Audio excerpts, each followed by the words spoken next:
Φίλοι και φίλες, γεια σας από το Die Hobby Greece. Άλλο ένα μάθημα σήμερα θα ξεκινήσει. Σήμερα θα μάθουμε πώς μπορούμε να κλειδώσουμε ένα αρχείο Word, έτσι ώστε όταν κάποιος πάει να το διαβάσει να χρειαστεί οπωσδήποτε κάποιον κωδικό.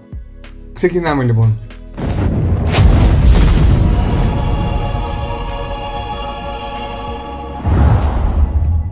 Εγώ έχω το Word του 2007, αλλά σε όλα τα Microsoft Word γίνεται με τον ίδιο τρόπο. Έχουμε λοιπόν ένα κενό έγγραφο Word και θέλουμε να γράψουμε ένα κείμενο.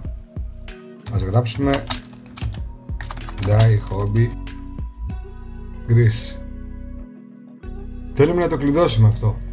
Ας το μεγαλώσουμε λίγο. Ας το βάλουμε και στο κέντρο, έτσι για το βίντεο, την ομορφιά του βίντεο. Θέλουμε λοιπόν να το κλειδώσουμε. Πάμε πάνω εδώ αριστερά ή κοινώς στο αρχείο αν έχετε άλλη έκδοση του Word. Πατάμε αποθήκευση ως, όχι στο βελάκι, αποθήκευση ως. Μας ανοίγει αυτή η επιλογή.